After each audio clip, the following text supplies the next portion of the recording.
bienvenue à tous pour notre nouvelle série des chroniques aériennes de la Seconde Guerre mondiale. Nous nous retrouvons aujourd'hui pour un nouveau concept de vidéo qui va mettre en lumière des faits historiques de la Seconde Guerre mondiale, souvent peu connus. Les épisodes de cette série se baseront sur des actions militaires aériennes réelles ayant eu lieu en France et dont aujourd'hui ne reste plus comme seule trace que des stèles rappelant le sacrifice d'une génération venue de l'autre bout du monde pour libérer notre pays. Ces stèles, disséminées dans les 4 coins de France, peuvent paraître anodines, mais elles sont de véritables morceaux d'histoire. Pour notre part, elles ont été un déclencheur, et c'est par le biais d'un de ces monuments situés au nord de Clermont-Ferrand qu'ont commencé en 2017 nos recherches et nos prises de contact sur un raid s'étant déroulé dans la nuit du 26 au 27 juillet 1944. Après plus de 2 années de travail, voici le résultat de nos recherches. 2 années riches en rencontres et en découvertes qui nous permettent aujourd'hui de raconter l'histoire de ce raid et l'histoire des hommes qui y ont participé. Il en sera donc le sujet de notre premier épisode de cette série documentaire.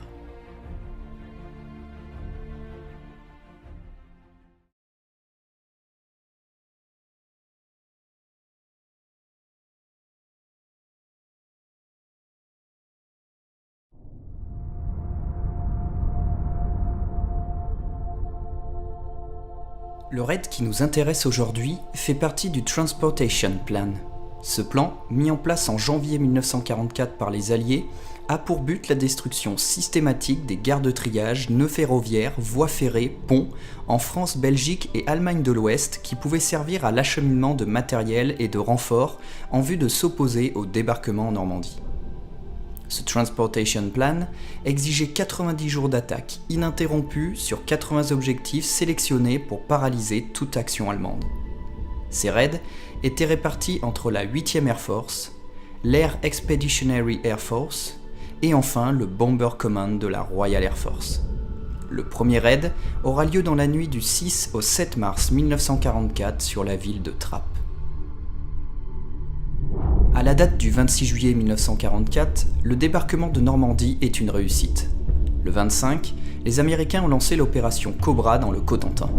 Mais les Allemands livrent encore de sévères combats face aux Anglo-Canadiens, notamment au sud de Caen, et occupent encore la majorité de la France.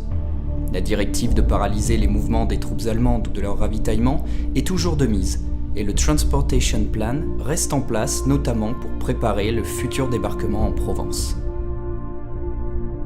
Le raid sur Givors va être la mission du Bomber Command de la Royal Air Force pour la nuit du 26 au 27 juillet 1944.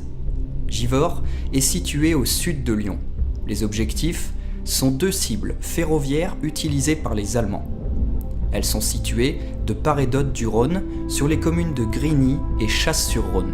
Cette mission va se dérouler dans des conditions météorologiques dantesques et uniques pour les équipages. À l'issue du raid, 6 appareils manquent à l'appel, dont 4 impliqués dans 2 collisions. L'Avro 683 Lancaster fait partie des principaux bombardiers quadrimoteurs de la Royal Air Force durant le second conflit mondial. Il partage ce rôle avec le Handley Page Halifax et le Short Stirling. Développé à partir du méconnu Avro Manchester, retiré du service en 1942 à cause de nombreux problèmes techniques, il sera la réponse à une demande du ministère de l'Air britannique portant sur un bombardier quadrimoteur pouvant être utilisé à grande échelle. Il sera mis en service à partir de février 1942. Motorisé dans ses variantes principales par le célèbre Rolls-Royce Merlin, son armement était constitué en défensif de mitrailleuses Browning 303, réparties en tourelles doubles ou quadruples, et appuyé en offensive dans sa soute par diverses charges allant de plus de 6 tonnes de bombes pour les chargements standards à 10 tonnes pour les chargements spéciaux, comme la bombe Grand Slam. Les modèles employés pour le raid sur Givors étaient des Lancaster B Mk1 et Mk3. Le 2 Havilland Mosquito est quant à lui l'un des appareils multirôles les plus célèbres de la Seconde Guerre mondiale. Cet appareil, de conception quasi intégrale en bois, était d'une polyvalence hors norme.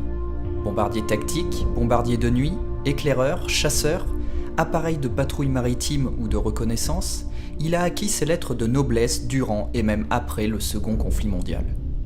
Entré en service en 1941, cet appareil révolutionnaire montra rapidement son potentiel. Fin 1941, les premières versions de bombardement, Mk4, commencèrent à être employées, et ce jusqu'à la fin de la Seconde Guerre mondiale, et cela pour tout type de mission. La conception de l'appareil en faisait un adversaire redoutable, et grâce à sa structure légère en bois, les performances n'en étaient qu'augmentées. Ces deux moteurs Rolls-Royce Merlin 76-77 étaient en mesure de le porter à plus de 580 km/h, le mettant ainsi, dans un premier temps, hors de portée de la plupart des chasseurs lourds allemands. Le Mosquito pouvait être équipé de divers armements, allant de canons Hispano Mk2 de 20 mm en gondole et de mitrailleuses Browning 303 pour la version de chasse à des chargements de bombes allant jusqu'à 2 tonnes selon les modifications et le rôle. Il sera produit à plus de 7700 exemplaires, toutes versions confondues. Les modèles utilisés pour le raid étaient des Mosquito B Mk4 et Mk20.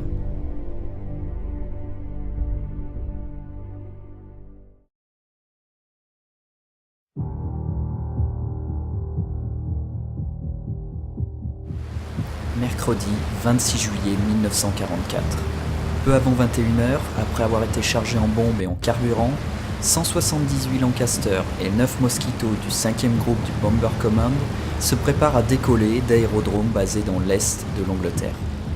East Kirkby, Waddington, Metheringham, Woodhall-Spa, autant de noms d'où vont s'élancer les équipages de ces appareils. 13 squadrons de Lancaster sont déployés pour le raid et un Pathfinder Squadron de Mosquito,